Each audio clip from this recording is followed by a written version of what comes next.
গুমের নির্দেশদাতা শেখ হাসিনা, কমিশনের রিপোর্ট জমা, র্যাব বিলুপ্তির সুপারিশ। শহীদ বুদ্ধিজীবী দিবসে জাতির শ্রেষ্ঠ সন্তানদের স্মরণ, রাষ্ট্রপতি ও প্রধান উপদেষ্টার শ্রদ্ধা। আরাকান আর্মির মংডু দখলের পর নাফ নদীতে আতঙ্ক, বিপাকে ট্রলার মালিক, চালক ও জেলেরা। এআই ব্যবহার করে অপপ্রচার, ভুক্তভোগী বাংলাদেশ, ভারতের সংখ্যালঘুরা। আদানির বিদ্যুৎ চুক্তি পুনর্বিবেচনার তাগিদ, জ্বালানি খাতে অনিয়ম ঠেকাতে স্বাধীন কমিটির পরামর্শ।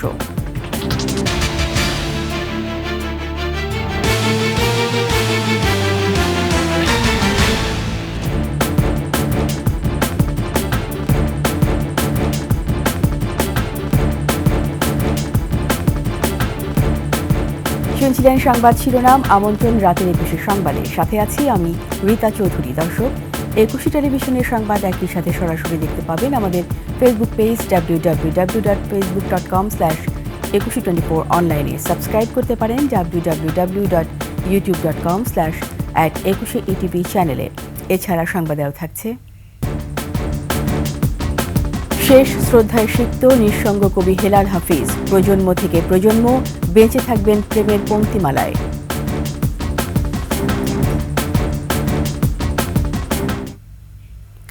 গুমের ঘটনায় নির্দেশদাতা হিসেবে ক্ষমতাচ্যুত প্রধানমন্ত্রী শেখ হাসিনার সম্পৃক্ততার প্রমাণ পেয়েছে কমিশন। এছাড়াও হাসিনা প্রশাসনের বেশ কয়েকজন ঊর্ধ্বতন কর্মকর্তারও সম্পৃক্ততা মিলেছে।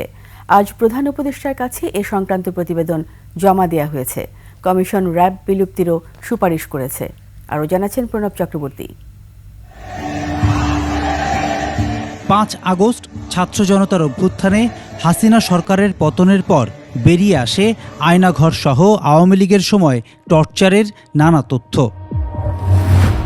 প্রধান উপদেষ্টার কাছে আওয়ামী লীগ সরকারের ১৫ বছরে গুম খুনের শিকার স্বজনহারাদের ফেরত চেয়ে দাবি জানায় পরিবারের সদস্যরা। গঠন করা হয় গুম সংক্রান্ত কমিশন। ২০০৯ সালের ৬ জানুয়ারি থেকে ২০২৪ সালের ৫ আগস্ট পর্যন্ত সময়ের মধ্যে গুম হওয়া ব্যক্তিদের তথ্যে রাষ্ট্রীয় পৃষ্ঠপোষকতায় আইন প্রয়োগকারী সংস্থা, শৃঙ্খলা বাহিনী, গোয়েন্দা সংস্থা, তদন্তকারী সংস্থা এবং এ ধরনের বাহিনীর সংশ্লিষ্টতা পায় কমিশন। বিকেলে রাষ্ট্রীয় অতিথি ভবন যমুনায় প্রধান উপদেষ্টা ডক্টর মোহাম্মদ ইউনূসের কাছে প্রতিবেদন জমা দেয় গুম সংক্রান্ত তদন্ত কমিশনের সদস্যরা। গুমের ঘটনায় নির্দেশদাতা হিসেবে ক্ষমতাচ্যুত প্রধানমন্ত্রী শেখ হাসিনার সম্পৃক্ততার প্রমাণ পেয়েছে কমিশন। এছাড়াও প্রশাসনের ঊর্ধ্বতন কর্মকর্তাদের মধ্যে রয়েছে শেখ হাসিনার প্রতিরক্ষা বিষয়ক উপদেষ্টা মেজর জেনারেল অবসরপ্রাপ্ত Tariq Ahmed Siddique, national telecommunication monitoring সেন্টারের সাবেক মহাপরিচালক মেজর জেনারেল জিয়াউল আহসান এবং পুলিশ কর্মকর্তা মোহাম্মদ মনিরুল ইসলাম ও মোহাম্মদ হারুনুর রশিদ। গুমের শিকার ব্যক্তিদের বিচারিক প্রক্রিয়া শুরু সহ র্যাপিড অ্যাকশন ব্যাটালিয়ন র্যাব বিলুপ্তির সুপারিশ করেছে কমিশন। আনফিল্ড দ্য ট্রুথ শিরোনামে জমা দেয়া রিপোর্টে কমিশন সদস্যরা এ পর্যন্ত প্রাপ্ত ১,৬৭৬টি অভিযোগের মধ্যে ৭৫৮ জনের অভিযোগ যাচাই বাছাই করবেন বলে জানান। কমিশন প্রধান মইনুল ইসলাম চৌধুরী জানান, তারা ৩ মাস পর মার্চে আরও একটি অন্তর্বর্তী রিপোর্ট দেবেন। কাজটি শেষ করে চূড়ান্ত প্রতিবেদন দিতে কমপক্ষে আরও ১ বছর সময় প্রয়োজন বলে জানিয়েছেন তিনি। প্রধান উপদেষ্টার গুমের শিকার ব্যক্তিদের সুরক্ষা ও সঠিক বিচারের আশ্বাস দেওয়ার পর রিপোর্টের সংখ্যা অনেক বেড়েছে জানিয়ে কমিশনের সদস্যরা প্রধান উপদেষ্টাকে আয়নাঘর পরিদর্শনের অনুরোধ জানান। খুব শিগগিরই আয়নাঘর পরিদর্শনে যাবেন বলে জানান প্রধান উপদেষ্টা। এ সময় কমিশন সদস্যদের অন্তর্বর্তী প্রতিবেদনের জন্য ধন্যবাদ জানান এবং কাজটি এগিয়ে নেওয়ার ক্ষেত্রে প্রয়োজনীয় সব সহযোগিতার আশ্বাস দেন প্রধান উপদেষ্টা। প্রণব চক্রবর্তী, ২১ টেলিভিশন, ঢাকা। শহীদ বুদ্ধিজীবী দিবসে বাঙালির শ্রেষ্ঠ সন্তানদের শোক শ্রদ্ধায় স্মরণ করেছে জাতি। মিরপুরে শহীদ বুদ্ধিজীবী স্মৃতিসৌধে ফুলেল শ্রদ্ধা জানিয়েছেন রাষ্ট্রপতি মোহাম্মদ শাহাবুদ্দিন এবং অন্তর্বর্তী সরকারের প্রধান উপদেষ্টা অধ্যাপক ডক্টর মোহাম্মদ ইউনূস। পরে শহীদ পরিবারের সদস্যদের সঙ্গে কুশল বিনিময় করেন প্রধান উপদেষ্টা। পবন আহমদকে সঙ্গে নিয়ে বিস্তারিত জানাচ্ছেন নাহিদ সিরাজি নিম্মি। শনিবার সকাল 7:01 মিরপুর শহীদ বুদ্ধিজীবী স্মৃতিসৌধে জাতির শ্রেষ্ঠ সন্তানদের শ্রদ্ধা জানাতে আসেন রাষ্ট্রপতি মোহাম্মদ শাহাবুদ্দিন। শহীদ বেদিতে ফুল দিয়ে কিছু সময় নীরবে দাঁড়িয়ে থাকেন। এরপর ফুল দিয়ে শ্রদ্ধা জানান অন্তর্বর্তী সরকারের প্রধান উপদেষ্টা ডক্টর মোহাম্মদ ইউনূস। এ সময় তিনি নীরবে কিছুক্ষণ দাঁড়িয়ে থেকে শ্রদ্ধা জানান শহীদদের প্রতি। বিউগলে বেজে ওঠে করুণ সুর। শহীদদের প্রতি শ্রদ্ধা জানিয়ে গার্ড অব অনার প্রদান করে 3 বাহিনীর এক চৌকস দল। পরে প্রধান উপদেষ্টা যুদ্ধাহত মুক্তিযোদ্ধা ও শহীদ পরিবারের সদস্যদের সঙ্গে কুশল বিনিময় করেন। রাষ্ট্রপতি ও প্রধান উপদেষ্টা চলে যাওয়ার পর সর্বসাধারণের শ্রদ্ধা নিবেদনের উন্মুক্ত করে দেওয়া হয় স্মৃতিসৌধের বেদি। নাহিদ সিরাজি নিম্মি, 21 টেলিভিশন, ঢাকা। ৭১ অনুপ্রেরণায় ২৪শে গণঅভ্যুত্থান, নতুন বাংলাদেশ গড়তে তরুণদের আত্মত্যাগ বৃথা যাবে না। শহীদ বুদ্ধিজীবী দিবসে এমনটা প্রত্যাশা অন্তর্বর্তী সরকারের। মিরপুর ও রায়েরবাজারে জাতির শ্রেষ্ঠ সন্তানদের শ্রদ্ধা জানাতে আসা সরকারি উপদেষ্টারা বলেন, রাজনৈতিক বিবেচনা নয়, ৭১ যে ভূমিকা ছিল তার আলোকেই মুক্তিযোদ্ধাদের বিবেচনা করা হবে। সহকর্মীদের সঙ্গে নিয়ে নাহিদ সিরাজি নিম্মির আরও একটি রিপোর্ট। শোক শ্রদ্ধার ফুলে সিক্ত রায়েরবাজার শহীদ বুদ্ধিজীবী স্মৃতিসৌধের বেদি। জাতির শ্রেষ্ঠ সন্তানদের শ্রদ্ধা জানাতে আসেন মুক্তিযুদ্ধ বিষয়ক মন্ত্রণালয়ের উপদেষ্টা ফারুকী আজম। মুক্তিযোদ্ধাদের ৭১-এর ভূমিকা বিবেচনা করে ভুয়াদের তালিকা করা হচ্ছে বলে এ সময় জানান উপদেষ্টা। আমরা নানান আঙ্গিক থেকে বিভিন্ন রকমের আয়োজন উদ্যোগ চলছে। একইভাবে আপনি যেরকম বলেছেন যে মুক্তিযোদ্ধাদের বিষয়ে, সেটাকেও আমরা আইনের নিরিখে দেখছি। মিরপুরে শহীদ বুদ্ধিজীবী স্মৃতিসৌধেও শ্রদ্ধা ভালোবাসা দিয়ে বাঙালির মেধাবী সন্তানদের স্মরণ করে জাতি। শ্রদ্ধা নিবেদন শেষে অন্তর্বর্তী সরকারের প্রধান উপদেষ্টার প্রেস সচিব শফিকুল আলম বলেন, শহীদ বুদ্ধিজীবীদের আদর্শ আত্মত্যাগ ধারণ করে অন্তর্বর্তী সরকার। জুলাই গণ আন্দোলন, যে গণ অভ্যুত্থানের যারা ছিলেন, তারা পুরো শহীদ বুদ্ধিজীবীদের ড্রিম, তাদের আইডিয়ালস, তাদের যে দেশ গড়ার যে স্বপ্ন, আমরা পুরোপুরি এটা ধারণ করি। মুক্তিযুদ্ধের ধারাবাহিকতায় ২৪-এর গণ অভ্যুত্থান এমন মন্তব্য করে আইন উপদেষ্টা আসিফ নজরুল বলেন, নতুন বাংলাদেশ গড়তে তরুণদের আত্মত্যাগ বৃথা যাবে না। গণ অভ্যুত্থানকালেও দেখেছি আমাদের তরুণরা, আমাদের ছাত্ররা জীবনের মায়াকে উপেক্ষা করে গণতন্ত্র, মানুষের অধিকার, বৈষম্যহীন সমাজ প্রতিষ্ঠা, শোষণমুক্ত সমাজ প্রতিষ্ঠার জন্য লড়াই করেছে। রাষ্ট্র গঠনের যে দ্বিতীয় সুযোগ এসেছে, সেটি নষ্ট না করার প্রত্যয়ও উঠে আসে সরকারের প্রতিনিধিদের কণ্ঠে। আমাদের তরুণদের আত্মত্যাগের বিনিময়ে রাষ্ট্র গড়ার যে দ্বিতীয় সুযোগ আমরা পেয়েছি, সেই সুযোগ যেন আমরা কোনোভাবেই নস্যাৎ না করি। নাহিদ সিরাজি নিম্মি, 21 টেলিভিশন, ঢাকা। বৈষম্যমুক্ত বাংলাদেশ গড়ার অঙ্গীকার করে দ্রুত নির্বাচনের দাবি জানিয়েছেন বিএনপি মহাসচিব মির্জা ফখরুল ইসলাম আলমগীর। শহীদ বুদ্ধিজীবী দিবসে জাতির শ্রেষ্ঠ সন্তানদের শ্রদ্ধা জানিয়ে কথা বলেন বিএনপি মহাসচিব। এছাড়া অন্য রাজনৈতিক দলের নেতা, বিভিন্ন সামাজিক সাংস্কৃতিক সংগঠন, শ্রেণী পেশার প্রতিনিধি ও শিক্ষক শিক্ষার্থীদের কণ্ঠেও ছিল নতুন বাংলাদেশ গড়ার প্রত্যয়। পবন আহমেদকে সঙ্গে নিয়ে তৌহিদুর রহমানের রিপোর্ট। জাতির শ্রেষ্ঠ সন্তানদের শ্রদ্ধা জানাতে মিরপুর শহীদ বুদ্ধিজীবী স্মৃতিসৌধে ঢল নামে রাজনৈতিক দলসহ বিভিন্ন শ্রেণী পেশার প্রতিনিধিদের। মুক্তিযুদ্ধের স্বপ্ন বাস্তবায়নে বৈষম্যমুক্ত বাংলাদেশ গড়ার তাগিদ উঠে আসে তাদের কণ্ঠে। শহীদ মিনারে ফুল দিতে আসছি। মুক্তিযুদ্ধের যে চেতনা, সেই চেতনার বাংলাদেশ হবে, সেই বাংলাদেশ সমতাপূর্ণ একটা পৃথিবী হবে। রাষ্ট্রকে পিছিয়ে দেওয়ার চেষ্টা করেছে, তাদেরকে মাথায় রাখতে হবে। এই জাতির গর্ভ থেকে সব সময় কিন্তু বুদ্ধিজীবীদের জন্ম হয়েছে। ছাত্র জনতার গণ আন্দোলনের রক্ত এবং 14ই ডিসেম্বরের রক্ত, ৭১-এর স্বাধীনতা যুদ্ধের রক্তের সাথে যারা বেইমানি করেছে, এই বেইমানরাও যাতে আর এই দেশে না আসতে পারে। এ সময় দলের সিনিয়র নেতাদের সঙ্গে নিয়ে শ্রদ্ধা জানান বিএনপি মহাসচিব মির্জা ফখরুল ইসলাম আলমগীর। শহীদ বুদ্ধিজীবীদের স্বপ্ন বাস্তবায়নের অঙ্গীকার করে মির্জা ফখরুল বলেন, গণতান্ত্রিক ব্যবস্থা শক্তিশালী করতে দ্রুত নির্বাচন দিতে হবে। নির্বাচনের ব্যবস্থা হবে, অবাধ, সুষ্ঠু, নিরপেক্ষ নির্বাচন। নির্বাচনের মধ্য দিয়ে জনগণ তাদের প্রতিনিধি নির্বাচন করার সুযোগ পাবেন। রায়ের বাজার শহীদ বুদ্ধিজীবী স্মৃতিসৌধ। কুয়াশা ভেঙে ভোরের সূর্য ওঠার আগেই নানান শ্রেণী পেশার প্রতিনিধি সহ সর্বস্তরের মানুষ ছুটে আসেন এখানে। সামাজিক সাংস্কৃতিক সংগঠন সহ রাজনৈতিক দলের প্রতিনিধিরা জমায়েত হন শহীদ বুদ্ধিজীবীদের শ্রদ্ধা জানাতে। বুদ্ধিজীবী হত্যার বিচারে কেউ যথাযথভাবে দায়িত্ব পালন করে নাই, কোনো এই 54 বছরের শাসক গোষ্ঠীরা করে নাই। এই দায়িত্বই শাসক গোষ্ঠীকে নিতে হবে। শিক্ষক, শিক্ষার্থী সহ বিভিন্ন শ্রেণী পেশার প্রতিনিধিরা বলেন, নতুন করে গড়তে হবে বাংলাদেশ। রক্তের ঋণ শোধ করার একটি উপায় হচ্ছে যার যার অবস্থান থেকে আমাদের দায়িত্বটুক যথাযথভাবে দেশের জন্য, জাতির জন্য পালন করা। শহীদ বুদ্ধিজীবীদের বিষয়গুলো নিয়ে এমন কিছু বিষয় জড়িত আছে, এমন কিছু সেন্সিটিভ বিষয় জড়িত আছে এই দেশে, যে বিষয়গুলোকে সামনে আনতে চান নাই অনেক রাজনৈতিক শক্তি। শহীদ বুদ্ধিজীবীদের আদর্শ ধারণের অঙ্গীকার করেন শ্রদ্ধা জানাতে আসা সর্বস্তরের মানুষ। তৌহিদুর রহমান, 21 টেলিভিশন, ঢাকা। বুদ্ধিজীবী হত্যার মতোই জুলাই বিপ্লবে নিরীহ শিক্ষার্থীদের হত্যা করে রায়ের বাজারে গণকবর দেওয়া হয়েছে বলে মন্তব্য করেছেন বৈষম্য বিরোধী ছাত্র আন্দোলনের নেতারা।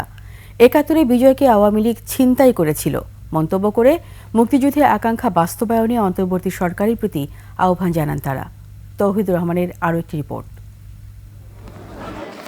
মিরপুর বুদ্ধিজীবী স্মৃতিসৌধে যাত্রী শ্রেষ্ঠ সন্তানদের ফুল দিয়ে শ্রদ্ধা জানান বিভিন্ন শ্রেণী পেশার প্রতিনিধিরা। শ্রদ্ধা জানান বৈষম্য বিরোধী ছাত্র আন্দোলনের নেতারাও। পরে রায়ের বাজার স্মৃতিসৌধেও শ্রদ্ধা নিবেদন করেন বৈষম্য বিরোধী ছাত্র আন্দোলনের নেতারা। তারা বলেন, মুক্তিযুদ্ধ এবং বৈষম্য বিরোধী আন্দোলন একই এবং অভিন্ন। ৭১ এবং ২৪-এর আন্দোলনে হত্যাকারীদের বিচার দাবি করেন তারা। 14 ডিসেম্বর বুদ্ধিজীবীদেরকে মেরে তাদের লাশ এখানে ফেলে রাখা হয়েছিল। একই কন্টিনিউশন আমরা ২৪-এও দেখলাম যে মানুষদেরকে মেরে তাদের লাশ এখানে গুম করা হয়েছে। গত ৫০-৫৩ বছরে যে বিচারগুলো হয়নি এবং গত ১৫ বছরে আওয়ামী লীগ যে কাজগুলো করেছে, যে বুদ্ধিজীবী হত্যা, এই মোশতাককে হত্যা সহ আমরা দেখেছি অসংখ্য বুদ্ধিজীবীকে আয়নাঘরে বন্দী করা হয়েছে। এই বিচারগুলো এখনই করার সর্বোচ্চ সময়, সর্বোচ্চ সুযোগ। একটি সমৃদ্ধশালী বাংলাদেশ গড়ারও তাগিদ দেন জুলাই বিপ্লবের নেতারা। ২৪-এর মধ্য দিয়ে আমরা ৭১-এর যে আকাঙ্ক্ষা, জনগোষ্ঠীর যে আকাঙ্ক্ষা, আমাদের জনগোষ্ঠীর যে আকাঙ্ক্ষা ৭১-এর মাধ্যমে প্রকাশিত হয়েছে, সেটিকে বাস্তবায়িত করার দিকে আমরা এগিয়ে যাব। সেই প্রত্যয় আমরা ধরে রাখব। ১৯৭১ সালে বুদ্ধিজীবীদের হত্যা করে একটি মেধাশূন্য জাতি গঠনের ব্যর্থ চেষ্টা করা হয়েছিল। তবে বিগত স্বাধীন বাংলাদেশে ৫৩ বছরও বিভিন্নভাবে মুক্ত বুদ্ধি এবং বুদ্ধিভিত্তিক রাজনীতি চর্চা বাধাগ্রস্ত হয়েছে বলে মনে করেন এখানে আগত বিভিন্ন শ্রেণী পেশার প্রতিনিধিরা। তৌহিদুর রহমান, ২১ টেলিভিশন, শহীদ বুদ্ধিজীবী স্মৃতিসৌধ, রায়ের বাজার, ঢাকা। আরাকান আর্মির মংডু দখলের দাবির পর টেকনাফে মিয়ানমার সীমান্ত ঘেঁষা নাফ নদী এখন আতঙ্কের নাম। এমনিতেই ৫ বছর মাছ ধরা বন্ধ, তার ওপর রাখাইনে ভয়াবহ সংঘাতে নৌ চলাচলে নিষেধাজ্ঞা। দুর্বিষহ জীবন পার করছেন ট্রলার মালিক, চালক ও জেলেরা। কক্সবাজার প্রতিনিধি আব্দুল আজিজের তথ্য, ছবিতে ডেস্ক রিপোর্ট। টেকনাফের নাফ নদী, এপারে বাংলাদেশ, ওপারে মিয়ানমার। সম্প্রতি মিয়ানমারের রাখাইনে স্বাধীনতাকামী বিদ্রোহী সংগঠন আরাকান আর্মি ও সে দেশের নিরাপত্তা বাহিনীর সাথে ভয়াবহ যুদ্ধ চলছে। তাই প্রশাসনের পক্ষ থেকে টেকনাফ সেন্ট মার্টিন নৌরুটে নৌযান চলাচলে নিষেধাজ্ঞা দেয়া হয়। গত শুক্রবার থেকে নিষেধাজ্ঞা শিথিল করলেও নাফ নদী হয়ে সাগরে যেতে ভয় পাচ্ছেন জেলেরা। দীর্ঘদিন নাফ নদীতে মাছ ধরা বন্ধ থাকায় সাগরে গিয়ে মাছ ধরতেন জেলেরা। এখন সেই পথটিও বন্ধ। নিষেধাজ্ঞা শিথিল হলেও আতঙ্ক বিরাজ করছে। বন্ধ কারণে সাধারণ জেলেরা কষ্ট পাচ্ছে। যদি বাংলাদেশ জলসীমার মধ্যে নাফ নদীতে জাল বসাতে গরিব জনগণ খুব খুশি হবে। তার বাইনে ভাইতে বনের মাঝে আর কিছুদিন গন্ডগুলি নড়ানোর পরে 2 দিন আর রাস্তার ভিতরে কিল, তখন আর 2 দিন জাল বাড়িতে জানি পারি। তারপরে এখন মোহনের বাইরে জাল বই না ইকে মারে একুলা হাজার টাকা মারি যাই মেরিয়ে বিটিয়ার ডিস্টার্ব করে অকুলা হাজার জালিও বর্মার গিনে ডিস্টার্ব করে আমরা জানি পারি। কষ্ট আছে খুব মাছ ধরালো, গরিব মাছ যারা মাছ ধরি না পারলেও চলে হাইতে মুশকিল। গত মঙ্গলবার টেকনাফ সেন্ট মার্টিন রুটে ট্রলার মালিক ও চালকদের নাফ নদীতে চলাচলে নিষেধাজ্ঞা দেয়া হয়। বুধবার সকাল থেকে অনির্দিষ্টকালের জন্য সতর্কতা জারি করে উপজেলা প্রশাসন। গত ৮ ডিসেম্বর রাখাইন রাজ্যের মংডু শহর নিয়ন্ত্রণ নেয়ার পর আরাকান আর্মি নাফ নদীর মিয়ানমার অংশে নৌ চলাচলে নিষেধাজ্ঞা আরোপ করে। Masum আলিসা, desk report, ২১ television.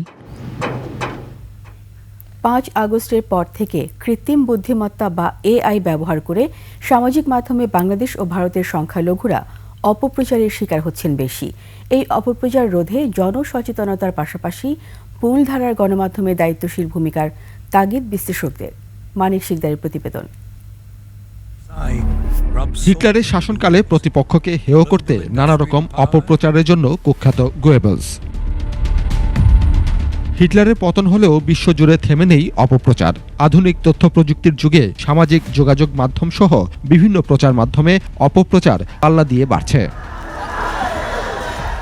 রাজনৈতিক পট পরিবর্তনে সাম্প্রতিক সময় ভারত বাংলাদেশের নানা ইস্যু নিয়ে ফেসবুক, এক্স, টিকটক সহ নানা সামাজিক মাধ্যমে অপপ্রচারের সকল রেকর্ড ছাড়িয়েছে। সাম্প্রদায়িক এবং রাজনৈতিক ইস্যুতে সবচেয়ে বেশি মিসইনফরমেশন ছড়াইছে এই 3 মাসে, এবং আগের যে 3 মাস জুন, মে এবং এপ্রিল, এই 3 মাসের চেয়ে সেটা দ্বিগুণ ছিল। গত 4 মাসে এআই প্রযুক্তি ব্যবহার করে অপপ্রচারের প্রবণতা বেড়েছে। রাজনৈতিক ও সাম্প্রদায়িক অপপ্রচার আশঙ্কাজনকভাবে বেড়েছে। সাম্প্রদায়িক দৃষ্টিকোণ থেকে ছড়ানো মিসইনফরমেশনের সংখ্যাই সবচেয়ে বেশি, পাশাপাশি পলিটিক্যাল অ্যাঙ্গেল থেকেও। ফ্যাক্ট চেকাররা বলছেন, ইসকন ইস্যুতে ভারতের মুসলিম সংখ্যালঘু, বাংলাদেশের সনাতন সংখ্যালঘুরা অপপ্রচারের শিকার হচ্ছেন বেশি। হুমকির মধ্যে পড়তেছেন যে বাংলাদেশের যে সিচুয়েশন তৈরি হচ্ছে এটাকে যেহেতু অতিরঞ্জিত করে দেখানো হচ্ছে, ওইখানে আতঙ্ক ছড়াচ্ছে এবং ওইখানকার সংখ্যালঘুদেরকে টার্গেট করা হচ্ছে। ফেসবুক, রিমার, ইউটিউব বা টুইটার, এই যে এগুলি মাস মিডিয়া, এটাকে চ্যালেঞ্জ করার উপায় কিন্তু আমাদের নাই। গত 15 বছর গণমাধ্যমের কণ্ঠরোধ করায় দেশে অপপ্রচারের প্রবণতা বেশি বেড়েছে বলে মনে করছেন গণমাধ্যম সংশ্লিষ্টরা। এই 15 বছরে আমাদের সাংবাদিকরা, কিছু মালিক এবং সাংবাদিকরা এই যত্রতত্র মিডিয়াকে হাতিয়ার হিসেবে ব্যবহার করেছে। এখন দেখেন, সরকার, অন্তর্বর্তীকালীন সরকার, কোনো ইন্টারফারেন্স কিন্তু মিডিয়াতে নাই। কোনো একটা মিডিয়া বলতে পারবে না একটা টেলিফোন আসছে, এই নিউজ দিও না, এই নিউজ দাও, কিচ্ছু করে নাই। কিন্তু নিজেরাই দেখেন সেলফ সেন্সরশিপ যাকে বলে করতেছে। অপপ্রচার রোধে সরকারি বেসরকারি উদ্যোগের প্রয়োজন বলে মনে করছেন বিশেষজ্ঞরা। ফ্যাক্ট ফাইন্ডিং করতে এটা সরকারের হেল্পও লাগবে, সুতরাং একই সাথে সরকারের পক্ষ থেকেই এই প্রতিষ্ঠানটা ডেভেলপ করা উচিত। মানিক শিকদার, 21 টেলিভিশন, ঢাকা। ভারতে আদানি গ্রুপের সাথে বিদ্যুৎ চুক্তি পুনর্বিবেচনার তাগিদ দিয়েছেন জ্বালানি বিশেষজ্ঞ ডক্টর ম তামিম। ডিবেট ফর ডেমোক্রেসি আয়োজিত ছায়া সংসদের আলোচনায় এই বিশেষজ্ঞ জ্বালানি খাতের অনিয়ম ঠেকাতে স্বাধীন কমিটি গঠনের পরামর্শ দেন। আর দেশবিরোধী এসব চুক্তি বাতিলের দাবিও উঠে এসেছে এই আলোচনা থেকে। মাহিলা ইসলামী রিপোর্ট। সর্বোচ্চ গোপনীয়তা রক্ষা করে 2017 সালের ভারতের আদানি গ্রুপের সাথে বিদ্যুৎ ক্রয় চুক্তি করে তৎকালীন আওয়ামী লীগ সরকার। 2022 সালে এসে ফাঁস হয় 163 পৃষ্ঠার এই চুক্তি, যেখানে 25 বছর পর্যন্ত বিদ্যুৎ কেনার চুক্তি হয় বলে জানা যায়। এছাড়া 100% ক্যাপাসিটি চার্জ এবং অস্ট্রেলিয়া ও সিঙ্গাপুরের আদানি বিক্রি করা কয়লার চেয়ে বেশি দাম ধরা হয় বাংলাদেশে। ডিবেট ফর ডেমোক্রেসি আয়োজিত ছায়া সংসদে প্রধান অতিথির বক্তব্যে জ্বালানি বিশেষজ্ঞ ডক্টর মোহাম্মদ তামিম বলেন, আদানির সাথে করা এই চুক্তি অসম এবং অন্যায্য। আমরা কিন্তু একটা সাপ্লিমেন্টারি চুক্তি করেছিলাম আদানির সাথে 1 বছরের, যেখানে বলা হয়েছিল যে পায়রা এবং রামপালের যে কয়লার মূল্য আছে তার চাইতে কম মূল্য, সমপর্যায়ে বা তার চাইতে কম মূল্যে কয়লার মূল্য ধরা হবে, এবং সেটাই 1 বছর ধরে তারা ধরেছিল। কিন্তু সেই সাপ্লিমেন্টারি চুক্তিটা এক্সপায়ার করে গেছে। আলোচনার মাধ্যমে এটা একটা যুক্তিসঙ্গত কয়লার মূল্য আমরা করতে পারবো, না করলে এটা একটা অসম চুক্তি হিসাবে বিবেচিত হবে বলে আমি মনে করি। স্বচ্ছতা ও জবাবদিহিতার মাধ্যমে জ্বালানির দাম নির্ধারণের পরামর্শও দেন এই বিশেষজ্ঞ। চাহিদা এবং সরবরাহ নিরূপণে অর্থাৎ পরিকল্পনার ভাবটি অন্য একটি সংস্থাকে দিয়ে দিই, যারা ইন্ডিপেন্ডেন্ট হবে, যারা সরকারি আমলা থাকবে না বা কোনো মন্ত্রণালয়ের আন্ডারে থাকবে না, নিজস্ব ক্ষমতা সম্পন্ন একটি কমিটি বা একটি সংস্থা যদি হয়, বিপিডিবি তখন হয়তো শুধু এক্সিকিউশন। চুক্তিটি জাতির সামনে তুলে ধরার দাবি জানান ডিবেট ফর ডেমোক্রেসির চেয়ারম্যান হাসান আহমেদ চৌধুরী কিরণ। আমরা অন্তর্বর্তীকালীন সরকারকে অনুরোধ করব, যেহেতু দেশবিরোধী এই চুক্তি হয়ে থাকে যদি আদানির সাথে, সেই চুক্তিকে বাতিল করবার জন্য।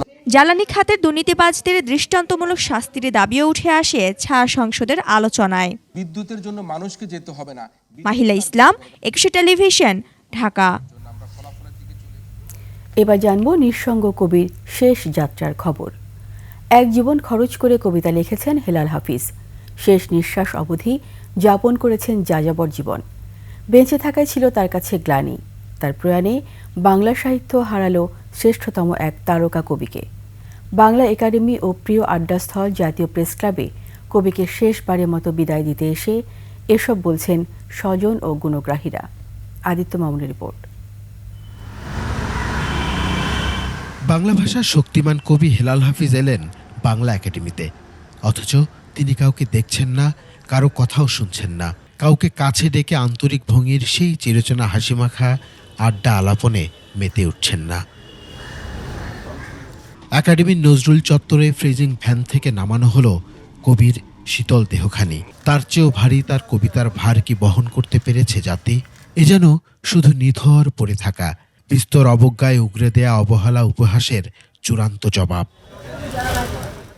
বাংলা একাডেমির শ্রদ্ধা আয়োজনে সমবেত হন তার ভক্তকুল। জীবন যখন গভীরতর অসুখে, তখনও তার কবিতা পংক্তিমালা মন্ত্র হয়েই শক্তি, সাহস আর স্পৃহা দিয়ে জাগিয়েছিল তারুণ্যকে। তার জীবনটাই কিন্তু কবিতার মতো। পরবর্তী প্রজন্মের কবিদের মাধ্যমে তিনি বেঁচে থাকবেন। স্বজনদের চোখ ভেজা হাহাকারে সীমাহীন শূন্যতা আর অপ্রাপ্তির কষ্ট, আছে সমাজ রাষ্ট্রের দায়িত্বহীনতার কথাও। আমার পরিচিতিটা ওর নামের, ওর বড় ভাই হিসাবে মোর লুক্রেটিভ হয়েছে দেন আমার ব্যক্তিগত পরিচয়। হেলাল হাফিজকে রাষ্ট্রীয়ভাবে একটু নজর দিলে হয়তো চিকিৎসাটা দেশে যদি না হয় বিদেশেও হয়, কিন্তু আমরা এরপরে আর এই রাষ্ট্রের কাছ থেকে এই ধরনের কোনো রেসপন্স পাইনি। কবিতাই কবিকে মৃত্যুঞ্জয়ী চিরযৌবনা করে রাখবে, তবুও সরকার মরণোত্তর রাষ্ট্রীয় সম্মাননায় ভূষিত করার বিষয়টিকে গুরুত্ব দেবে। উনি 21 পদক, স্বাধীনতা পদক এগুলো কিছুই পাননি। আমাদের সংস্কৃতি মন্ত্রণালয় এই বিষয়ে যা যা করার আছে আমরা নিশ্চিতভাবে সেটা করব। পরে কবিকে নেওয়া হয় তার প্রিয় আড্ডাস্থল জাতীয় প্রেস ক্লাবে, যেখানে কাটে কবি জীবনের বেশিরভাগ সময়। সবাইকে একত্রিত করতে পেরেছিলেন কবিতার মধ্যে, তাকে খণ্ডিত করার কোনো অধিকার আজকে আমাদের নেই। প্রেস ক্লাব তো সবসময় ওনাকে সম্মানিত করেছে এবং যদি আমরা আবাসিক সুবিধা ওনাকে দিতে পারতাম তাহলে আরো ভালো হতো। কবির নশ্বর দেহখানিকে বিদায় জানাতে আসেন অন্তর্বর্তী সরকারের প্রধান উপদেষ্টার প্রেস সচিব। যতদিন আমাদের মিছিল থাকবে ততদিন হেলাল হাফিজ বেঁচে থাকবেন। এর চেয়ে বড় পাওনা কোনো কবির হতে পারে না। কবি হেলাল হাফিজ এক জীবনে মাত্র 2টি কবিতা বই দিয়ে প্রভাব রেখে যাবেন মহাকালে। প্রজন্মের পর প্রজন্ম বহন করবে তার কবিতার ভার। চিরকালীন আপোষহীন কবি সকলকে অকাতরে দিয়েছেন বটে, পেয়েছেন কেবল অঙ্গার জীবন। এই পৃথিবী একবার পায় তারে, পায় না কোয়ার। আদিত্য মামুন, 21 টেলিভিশন, ঢাকা। নিচ্ছি সংবাদ বিরতি। যখন ফিরব তখন অন্যান্য খবরের সঙ্গে আরও থাকবে। 16 বছরে অধিকার হারিয়েছে দেশের জনগণ, সমন্বিত রাষ্ট্র গঠনের আহ্বান তারেক রহমানের। আবার আমন্ত্রণ রাতের 21 সংবাদে। বিগত 16 বছর শুধু প্রতিবন্ধীরাই নয়, অধিকার হারিয়েছে দেশের সকল জনগণ।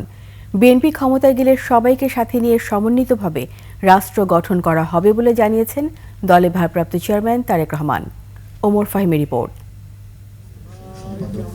রাজধানীর এলজিইডি মিলনায়তনে বিশেষ চাহিদা সম্পন্নদের সাথে আলোচনা সভায় প্রধান অতিথি হিসেবে ভার্চুয়ালি যোগ দেন বিএনপির ভারপ্রাপ্ত চেয়ারম্যান তারেক রহমান। দৈনন্দিন জীবনে কিভাবে নানা রকমের প্রতিবন্ধকতার শিকার হতে হয় তা তারেক রহমানের কাছে তুলে ধরেন প্রতিবন্ধীরা।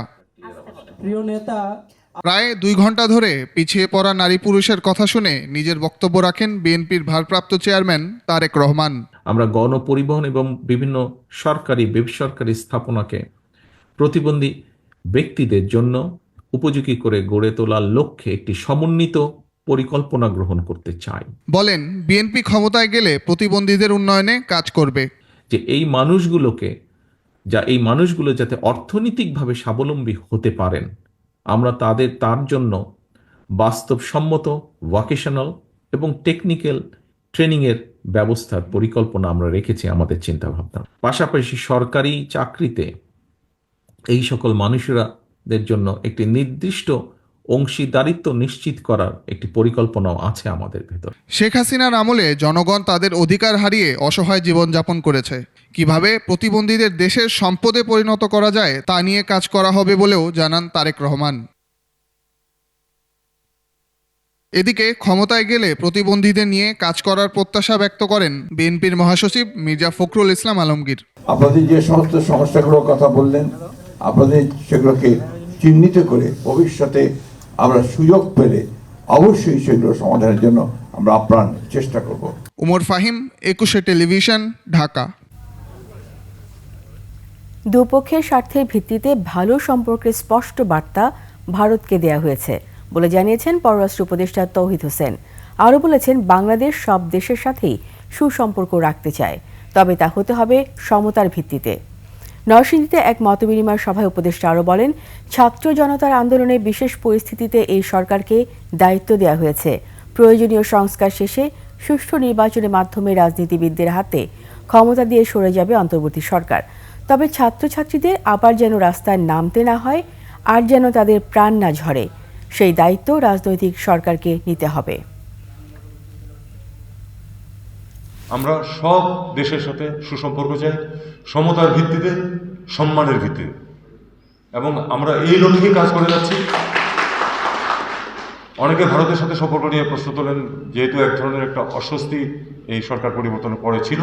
আমি আপনাদেরকে এটুকু বলতে চাই, আমাদের পক্ষ থেকে আমরা খুব স্পষ্ট বার্তা দিয়েছি যে আমরা ভালো সম্পর্ক চাই, দুই পক্ষের স্বার্থের ভিত্তিতে। গণ অভ্যুত্থানের বিশ্বাসের সাথে বেইমানি করলে কাউকেই ছাড় দেওয়া হবে না বলে হুঁশিয়ারি দিয়েছেন জুলাই শহীদ স্মৃতি ফাউন্ডেশনের সাধারণ সম্পাদক সার্জিস আলম। বিকেলে রাজশাহী শিল্পকলা একাডেমিতে জুলাই গণ অভ্যুত্থানের 46 জন শহীদের পরিবারকে আর্থিক সহায়তা দেয় ফাউন্ডেশন। প্রতিটি পরিবারকে 5 লাখ টাকা করে সহায়তা দেওয়া হয়। এ সময় সার্জিস আলম আরও বলেন, শহীদদের হত্যা মামলার বিচার কাজে যারা অসহযোগিতা করবে তারাও হত্যাকারী হিসেবে বিবেচিত হবে। এ সময় বাংলাদেশ ভারত সম্পর্ক নিয়ে সাংবাদিকদের প্রশ্নের জবাবে তিনি বলেন, সম্পর্ক ভালো রাখতে চাইলে খুনি হাসিনাকে আগে ফেরত দিতে হবে।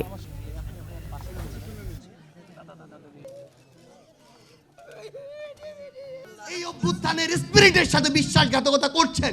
ইভেন প্রফেসর ডক্টর মোহাম্মদ ইউনূসও যদি হয়, আমরা তাকেও ছেড়ে কথা বলবো না। শেখ মুজিবুর রহমান এবং তার পরিবারের হত্যার সাথে জড়িত যারা ছিল, তাদের বিচারের জন্য যদি শেখ মুজিবুর রহমানের ডেড বডি উত্তোলনের প্রয়োজন না হয়, তাহলে এই 24-এর অভ্যুত্থানে এই বাংলাদেশে যাদেরকে গণহত্যা ঘটিয়েছে, যাদের জীবন নিয়েছে, তাদের বিচারের জন্য কেন তাদের লাশ উত্তোলন করতে হবে? সময় হলো আবারও একটি সংবাদ বিরতি। যখন ফিরবো তখন অন্যান্য খবরের সঙ্গে আরও থাকবে। এবার উইন্ডিজের বিপক্ষে টি-20 লড়াই, জয় দিয়ে সিরিজ শুরুর প্রত্যয়।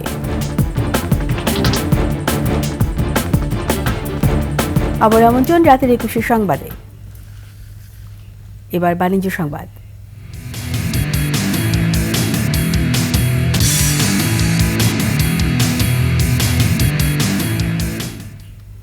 বিজয় দিবস উদযাপন উপলক্ষে ঢাকা রিজেন্সি হোটেল অ্যান্ড রিসোর্টের উদ্যোগে হয়ে গেল শিশুদের নিয়ে চিত্রাঙ্কন প্রতিযোগিতা। প্রতিযোগিতার বিষয় ছিল বিজয় দিবস। আয়োজকরা জানান, প্রতিযোগিতার মূল উদ্দেশ্য চিত্রাঙ্কনের মাধ্যমে শিশুদের শৈল্পিক দক্ষতা ও অভিব্যক্তি প্রকাশ এবং প্রতিভা বিকাশে সহায়তা করা। প্রতিযোগিতায় 2টি গ্রুপে 5 থেকে 12 বছরের প্রায় 200 শিশু অংশগ্রহণ করে। পুরস্কার বিতরণী অনুষ্ঠানে ঢাকা রিজেন্সির sales and marketing director Mohammad Mahmud Hasan, human resource director commander Monirul Islam, Ira Masuk সহ কর্মকর্তারা উপস্থিত ছিলেন। ব্যাক্সে বোম্বে সুইটস ও আইসক্রিম পার্টনার ছিল ইগলু। বৈশ্বিক চ্যালেঞ্জ মোকাবেলা করে বাংলাদেশের তৈরি পোশাক খাতকে এগিয়ে নেওয়ার প্রত্যয় ব্যক্ত করেছেন মালিকরা। তারা বলেছেন, বাংলাদেশের গুরুত্বপূর্ণ এই খাতটিকে নিয়ে নানা ষড়যন্ত্র চলছে। দেশের অর্থনীতিকে গতিশীল রাখতে তৈরি পোশাক খাতের সুরক্ষায় সবাইকে এগিয়ে আসার আহ্বান জানান তারা। সন্ধ্যায় চট্টগ্রামে হোটেল রেডিসনে বিজিএমইএ এর সদস্যদের সংগঠন সমন্বিত পরিষদ আয়োজিত পোশাক শিল্পের সাফল্য, সংকট ও সম্ভাবনা শীর্ষক আলোচনা সভায় বক্তারা এসব কথা বলেন। অনুষ্ঠানে বক্তব্য রাখেন বিজিএমইএ এর সাবেক সভাপতি ফারুক হাসান, এস.এম. ফজলুল হক, সোনালী লাইফ ইন্স্যুরেন্সের ব্যবস্থাপনা পরিচালক শেখ মোহাম্মদ ড্যানিয়েল সহ সংগঠনটির সাবেক ও বর্তমান নেতারা। এবার খেলার সংবাদ।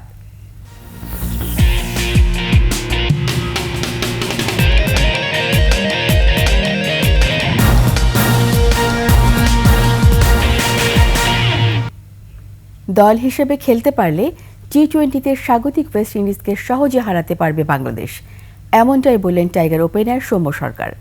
টেস্ট সিরিজের ইতি ঘটেছে সমতায়, এরপর ওয়ানডেতে হোয়াইট ওয়াশ, এবার লড়াই টি-20-তে। সংক্ষিপ্ত এই ফরম্যাটে তাই স্বাভাবিকভাবে এগিয়ে থাকছে ওয়েস্ট ইন্ডিজ। এছাড়া এখন অবধি ক্যারিবীয়দের বিপক্ষে 16 ম্যাচ খেলে বাংলাদেশের জয় কেবল 5টিতে। তবে শক্তিমত্তা বা পরিসংখ্যানের বিচারে যেতে চান না টাইগার ওপেনার সৌম্য সরকার। তার বিশ্বাস, বাংলাদেশ দল হিসেবে খেলতে পারলে সহজেই হারানো সম্ভব ক্যারিবীয়দের। 3 ম্যাচ সিরিজের প্রথম টি-20 শুরু হবে 16 ডিসেম্বর। কিছু ম্যাচ খেলারও সুযোগ হয়েছে আমার জন্য, একটা ভালো অপরচুনিটি ছিল, ওখানে একটা ভালো টুর্নামেন্ট গেছে। অ্যান্ড কাল পরশু থেকে আমাদের টি-20 সিরিজ শুরু হচ্ছে। তো কারা বড় টিম কারা ছোট টিম সেটার থেকে বড় কথা হচ্ছে কারা 20টা ওভার ভালো খেলবে, 40টা ওভার ভালো খেলবে মাঠে। রান করছে সবাই, যেহেতু আমরা ওয়ানডেতে 300 রান করছি, এইখানে যদি তারা সেটা ধারাবাহিক বজায় রাখতে পারে তো বলার আর ব্যাটসম্যান মিলে ভালো টুর্নামেন্ট হবে। ক্রিকেট ক্যারিয়ারে অন্তিম মুহূর্তে সবচেয়ে বড় দুঃসংবাদ শুনলেন সাকিব আল হাসান। বিশ্বসেরা এই অলরাউন্ডারকে আর বল করতে দেয়া হবে না ইংল্যান্ডের কোনো ধরনের টুর্নামেন্টে। কেন এমন সিদ্ধান্ত ইংল্যান্ড ও ওয়েলস ক্রিকেট বোর্ডের? আর কেনই বা শেষ সময় এসে সাকিবকে যেতে হলো পরীক্ষাগারে? আকাশুজ্জামানের রিপোর্টে থাকছে তারই বিস্তারিত। বর্তমান সময়ে ক্রিকেট অঙ্গনের hot topic Shakib Al Hasan. BPL তো বটেই, দেশের হয়ে আর খেলতে পারবেন কিনা সে প্রশ্ন ঘুরপাক খাচ্ছে লক্ষ সাকিবিয়ানের মনে। রাজনৈতিক পালাবদলে আপাতত দেশে আসতে পারছেন না সাকিব, তাই বিদেশি লিগের খেলা দেখেই তৃপ্তি মিটছে সাকিব ভক্তদের। তবে সে পথেও এলো বড় বাধা। 14 বছর পর কাউন্টি খেলতে গিয়ে বিপদ ডেকে এনেছেন সাকিব আল হাসান। পাকিস্তানে ঐতিহাসিক সিরিজ জয়ের পর ভারত সফরের মাঝখানে এক ম্যাচের জন্য কাউন্টি খেলেছিলেন তিনি। 2 ইনিংস মিলিয়ে নিয়েছিলেন 9 উইকেট। সেই ম্যাচ শেষে সাকিবের বোলিং অ্যাকশন নিয়ে অভিযোগ জানায় আম্পায়াররা। ইংল্যান্ড ও ওয়েলস ক্রিকেট বোর্ড থেকে ডাক আসে সাকিবের। তারা জানান এই দেশের হয়ে ঘরোয়া লিগ খেলতে হলে বোলিং অ্যাকশনের পরীক্ষা দিয়ে পাস মার্ক তুলতে হবে সাকিবকে। এখানেই ব্যর্থ হয়েছেন তিনি। লাফবরো বিশ্ববিদ্যালয়ে পরীক্ষা শেষে জানা যায় বোলিং করার সময় 15 ডিগ্রির বেশি কোনোই বাঁকা করেছেন সাকিব। তাই 2006 সালে অভিষেক হওয়ায় ক্রিকেটারের কপালে জুটল নিষেধাজ্ঞা। 477 ম্যাচে 712 উইকেট নেওয়া এই বোলার আছেন ক্যারিয়ারের অন্তিম মুহূর্তে। ক্রিকেট মাঠে সাকিবের বিচরণ দীর্ঘ হবে কিনা সেটা নিয়েই তৈরি হয়েছে শঙ্কা। আকাশুজ্জামান, 21 টেলিভিশন। এর সাথে শেষ করছি রাতের 21 সংবাদ। যাবার আগে সংবাদ শিরোনামগুলো আরও একবার। গুমের নির্দেশদাতা শেখ হাসিনা, কমিশনের রিপোর্ট জমা, র্যাব বিলুপ্তির সুপারিশ। শহীদ বুদ্ধিজীবী দিবসে জাতির শ্রেষ্ঠ সন্তানদের স্মরণ, রাষ্ট্রপতি ও প্রধান উপদেষ্টার শ্রদ্ধা। আরাকান আর্মির মংডু দখলের পর নাফ নদীতে আতঙ্ক, বিপাকে ট্রলার মালিক, চালক ও জেলেরা। এআই ব্যবহার করে অপপ্রচার, ভুক্তভোগী বাংলাদেশ ভারতের সংখ্যালঘুরা। আদানির বিদ্যুৎ চুক্তি পুনর্বিবেচনার তাগিদ, জ্বালানি খাতে অনিয়ম ঠেকাতে স্বাধীন কমিটির পরামর্শ।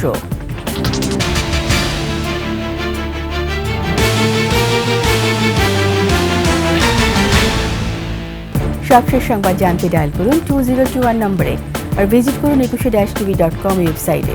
ফেসবুকে ভিজিট করতে পারেন www.facebook.com/2124 অনলাইনে সাবস্ক্রাইব করতে পারেন www.youtube.com/@21tv চ্যানেলে। এতক্ষণ সঙ্গে থাকার জন্য সবাইকে ধন্যবাদ। পরবর্তী সংবাদ রাত 1টায় দেখার আমন্ত্রণ রইল। 21-এর সাথেই থাকুন।